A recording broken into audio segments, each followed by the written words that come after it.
Kita ang screen? Yes, ma'am. Yes, ma'am. Okay, good.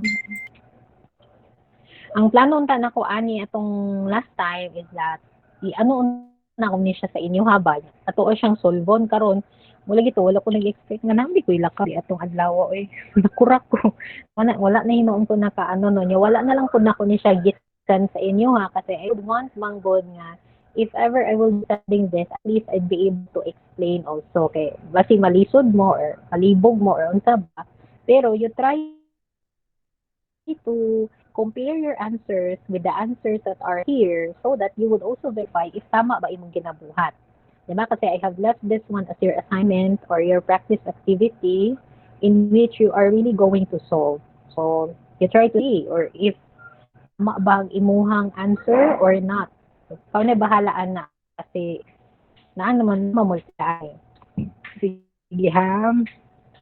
Kaya naraman niya ito mo may mga sayon na items. Gihang ko busog bongo kay ko ba? We have here number 1, y squared plus 3y plus 2, and then we have y plus 1. So our answer is y plus 2. So the same thing. Y squared plus y, and then you subtract them. You have 2y plus 2 and 2y plus 2 and then x. So wala na. And that leads to the answer of y plus 2. So kabalo naman sa ihang process, no? If you have here y plus 1, you try to divide first the first term to the first term also here. That's the reason the y, and then you distribute y to the both terms on the divisor. So which it gives you y squared plus y. Ayan. Tapos kanina po, you divide it to that. Tapos mana na siya ang 2. Tapos anda yung kano, distribute. Tapos tagaan niya 2y plus 2. So, x dayon, that gives you the y plus 2. Paano siya?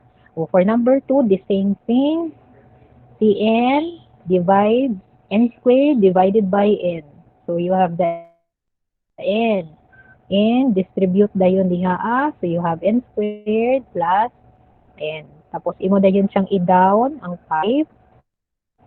Si 5n, you divide to n, si 5, distribute ka na naman. Same process. So, we have n plus 5.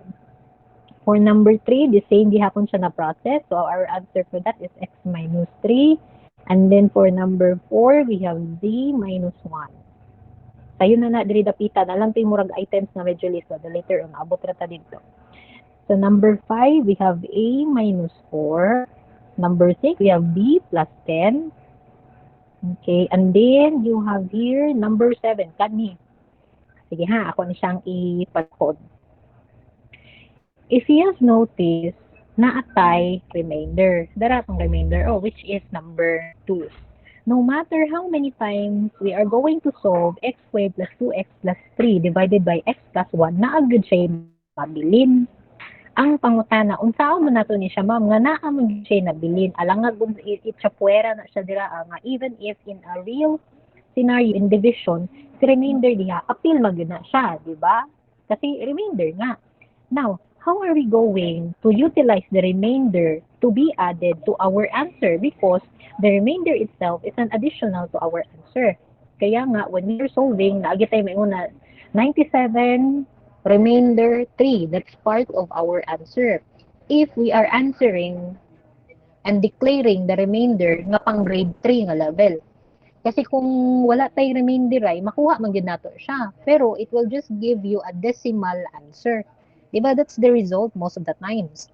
Dili most of the times, always. Remainder nimo is equivalent also na siya sa decimal form. Maybe that's 97 point something. So, nakay answer niya, 97, remainder is 3. So, the same thing also here. So, ang mahitabuan na, okay, let's try. So, we have here x and x squared. So, you have answer x, distribute x. So, that's x squared plus x. So, you minus 2x minus x, that's x. Okay, and then, bring down 3. So, x divided by x, that is 1. Tapos, multiply there. You have here x plus 1. So, you solve, you have a remainder 2. Unsa may buhaton sa 2? Since 2 here is a positive number, you add plus, you write the 2 over the divisor, which is x plus 1. So that's the reason our answer is this. X plus 1, mao gyud ni katong answer didto. Ang remainder nga 2, ang imong i-over is the divisor, which is the x plus 1. So that is one way, or this is the answer that in which our remainders should be treated as an additional to our answer. So this makes it an equation of x plus 1 plus 2 over x plus 1. Nagets ni? Gets? Okay, sige ha. Minoktukan na ninyo. Next, napati number 8. Tanawa ang number 8. For number 8 also, we have t squared minus 2t plus 2. And then, you have t minus 2. Karon. So, we have t and t. We have t2 and 2t plus 2. So, syempre, we cannot solve it anymore because we already have the remainder. Because we have to crush out t squared and 2t kasi minus na nimo silang tanan, it will give you x or 0. So, wala ka ng ibang choice but to bring down the 2. So, this is already your remainder. So, sa may buhaton na to, you have t plus 2 tapos t minus 2. As simple as that. Ala lang siya kasimple. Wala na lain. Sayon raman, no? So, timan-an lang siya nimo nga ikuyog gina siya nimo as d over t minus 2. Kasi wala ka na yung mabuhat diha. Wala naman kay ano dira, unsaon na siya nimo ang 2. Naamagin na siya di ikog na magisubra. So, all we have to do na lang is just to insert number 2 dira. So, ana na lang. Okay, that's for number 8. Number 9, ang nahitabo po dito sa number 9, if you have noticed, it should be like this, like negative 28 minus 5r plus r squared divided by r plus 3. Now, lisod kaayo ni imong sitwasyon nga ing-ani. Tanawa ra gud, gubot. So, your only option here is to rearrange the equation. So, unsa man mo siya pag-rearrange? Malamang magbalhin-balhin ka talaga. So, r squared, kay positive man na siya, minus 5r minus 28. At least, convenient na ka nga kani imuhang style. Pwede man ka mag-solve na kanani, pero gubot. So, samok ba? So, meaning to say, you just have to, unsa man, you try to rearrange. Again, we have our arrangement ba yan, no? If you could remember the exponential arrangement. For example, exponential arrangement na to, we have 2, 1. Diba? 2, 1. So, in short, mauna yun siya sa equation compared ani. So, ana siya. So, at least, no, if you're going to answer it like this, much better. So, dili kay siya hassle. So, that gives you the answer of r minus 8. Pero, naamanday kay remainder nga negative 4.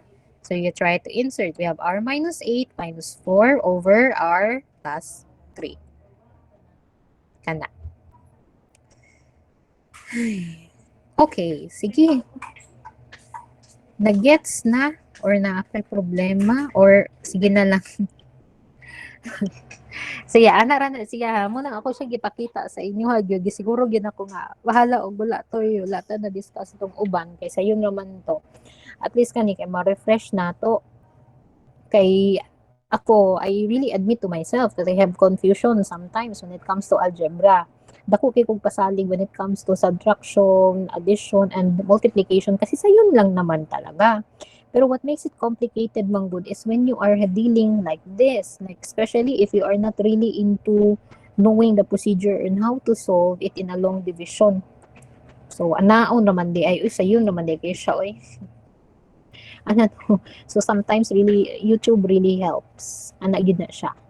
So, if you have confusion, sometimes you consult the YouTube. There's so many helpful tutorials talaga doon. Siya. Pero the rest, Manggod, no, kay mga formula, may yun to.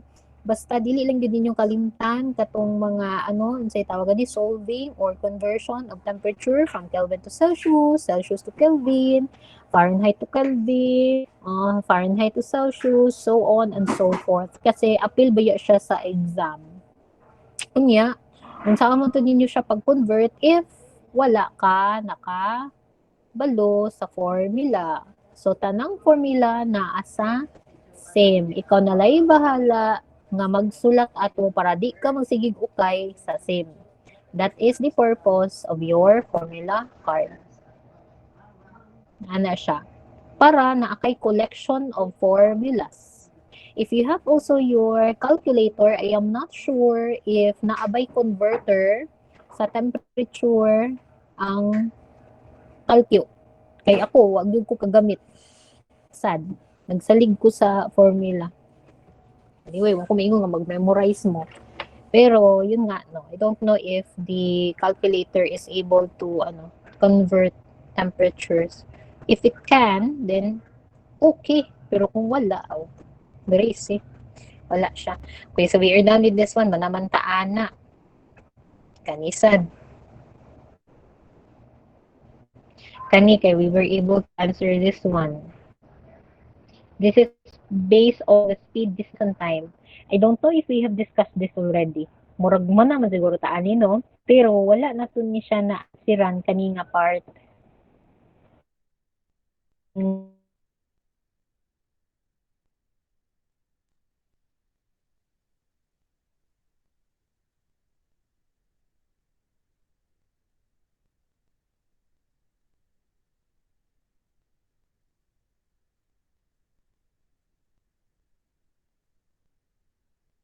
If I haven't remember if naabay apil nga ing-an ng mga problem sa exam, no? Kasi kumugod sa yung exam sa Sir Henry. Ito, nakita naman siya kaganina, atong i-adding adlaw, nakabalo dahil ko unsay content. Pero far dili gid siya rod, pero at least makabalo gid mo ani. In this situation, we have here a plane covered a distance of 630 miles in 6 hours. For the first part of the trip, the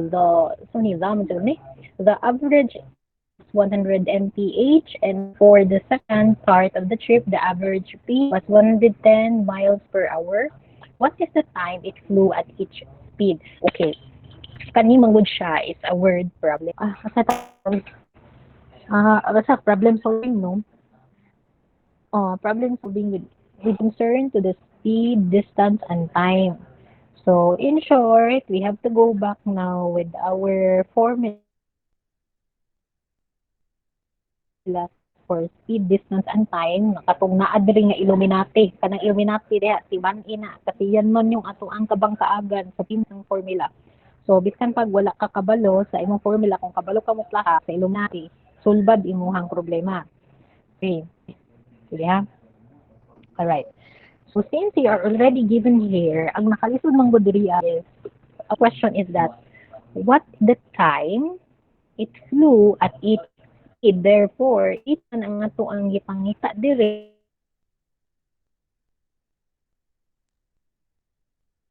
na pila ka oras ang first part, ka oras at the however, the first part has a total mass of 630 and has a total time of 6 hours. So, dapat, ang atong first o ang atong second trip, pag atong itul ni silang duha, ang equal nila kay 6 hours. Ana. So, ang iha pong miles should also total to 630. Kasi ang first part o second part, 630 man daw tanan. So, mura siya og say tawag gani back and forth unsa mo kasi third sa aeroplano nalimot ko, sige basta kana back and forth by university miles yatanan, yes, hours na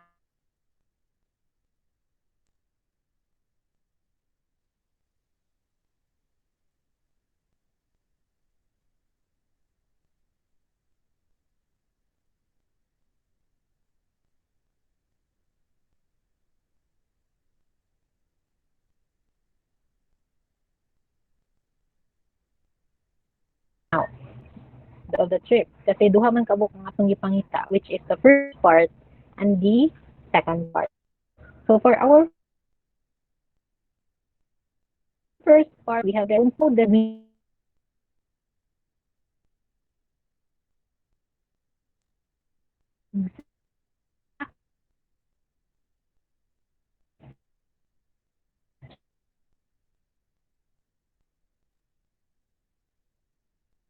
for our first part, and 10 equals the first part. So we have S equals B over T. Okay. So S equals D over T. Tapos we have 630 miles over 6 hours. So our answer for our speed is 105 miles per hour.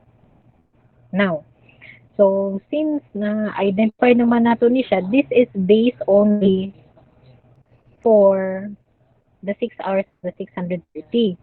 Pero our problema guno is we have to identify the first part nga. So how are we going to solve this one? Ang tong problema is wala ta kabalo unsa ang distance because we are just given only the speed.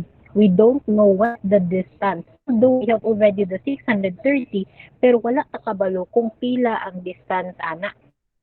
Our basis is 630. Just like what I have said, the total distance of the first part of the second part, 630. Okay, so now we're going to do, let's try to identify what is the speed.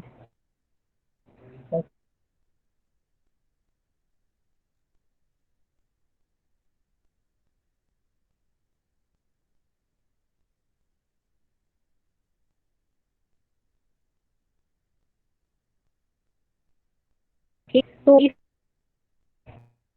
so D equals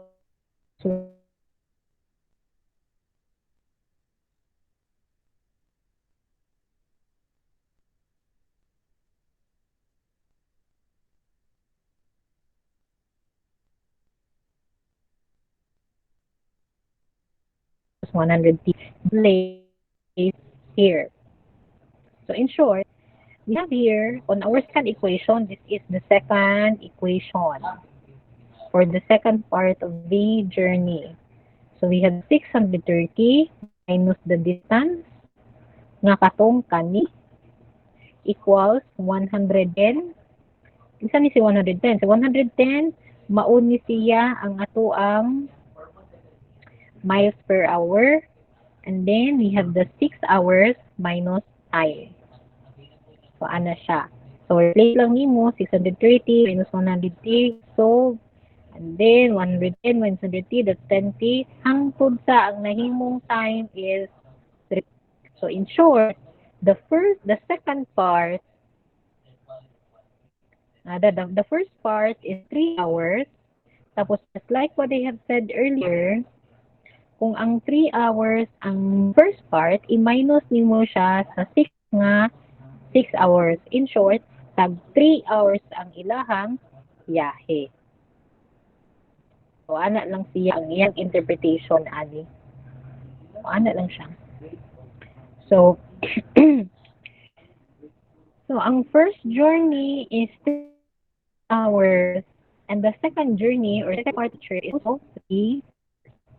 How are we going to identify kung pila ka miles? Sige daw, be.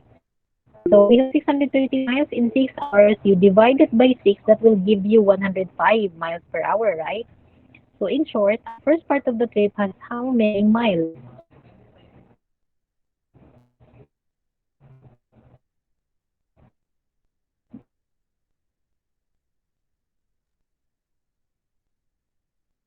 Me, ma'am.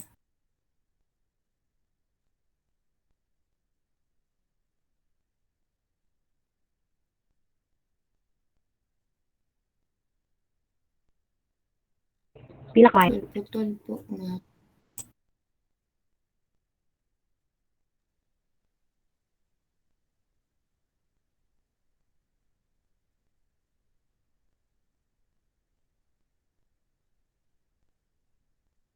$346.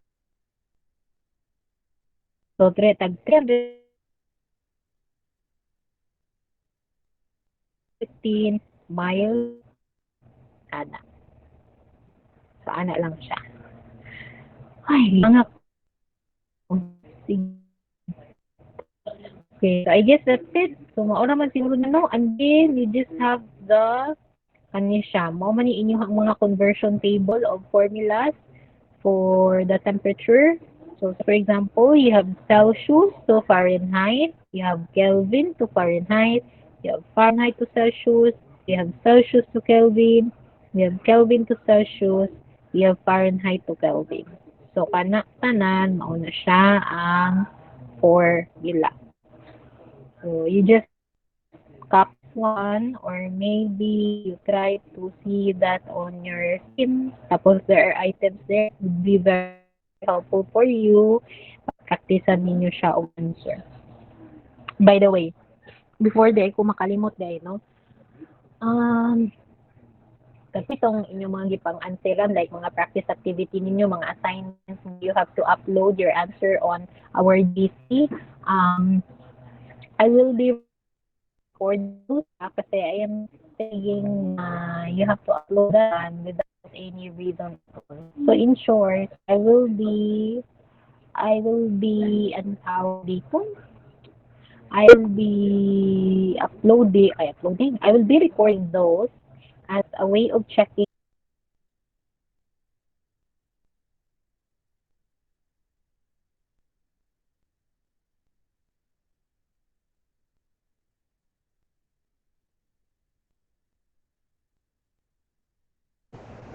Nani akong giingon ron nga nag-loading. Sige. Putol pa ko. O sama? Apa ko? Amay. Putol po kayo. Ma'am, gay na po putol-putol, ma'am. Okay. Ay, kuya, okay. Ay, sige. Sige na lang. Katong mga akong ipang yaw-yaw kaganina, ako na lang tong ipang anong tawag dito? Isa na lang nako tutanan kay para ano ninyo siya, makita ninyo kung say gibuhat ato. Putol-putol like ko. Oh my God. Hindi ko alam. Sige. Anyway, mo naman yun sa siguro to, no? So, just like what I have said, all of the activities that we had, those pictures or mga practice activities that you have sent on our GC will be recorded. At least I have my own record in which you are really saying, which that's my evidence na nag-practice talaga kayo na mag-solve or mag-answer. So, in short, ako dito siyang i-record, no? Kasi di man ko maingon nga ipa-upload na ko siya dito or ipa-attach na ko siya dito without any reason at all. So, I will be recording those. So, sorry na lang sa mga wala yun nag-upload dito. And, by the way, later na lang siguro po na ko explain and ang other matters, no? Kasi magkita pa man punta sa TLE kay wala pa man punta na human sa ato ang atong presentation. So, tiwason na nato to siya later on. Tapos, I will be saying something maybe later na lang pod kasi kabalo ko nga murag is very loading na pod. Loading siguro karong orasa kasi daghang naggamit. O, unsa ba? So, niya na lang pod ko nga mag-continuation or na ako'y mga few announcements siguro kasi same lamang gihapon. Magkita ramang gihapon pod ta later. So, unya na lang sad. Wait lang. Okay. So far, sa atong math, nga ako ang mga records, wala pa man punto na ako natali kung kinsa yun ang mga naikulang. Pero I think you know yourself. I think you know if what are your lackings. So, kailangan i-comply na yun na siya ninyo guys kasi I am afraid, I really discourage everyone to have the 7.2. Kasi the process is very hassle. It's not a hassle on me as your teacher, but it is a hassle to all of you as a student. Kasi kapoy mag-comply anak. So, as much as possible, ikayan ang mga 7.2. As much as you can, you have to comply everything also. Wala na po ko. Wala na po akong internet. There is no internet connection daw. Sige. So, later na lang siguro na ko tiwason sa 4:30. Siguro, dili na ta-loading anak nga time. Okay? So, if you have concerns or questions, you can address that one later for our 4:30 before we will finish our katong mga wala pa naka-report. Okay? So, maybe diri lang sa siguro tayo. Kita na lang ta later sa TLE. Okay? Sige, see you later everyone. Goodbye, ma'am.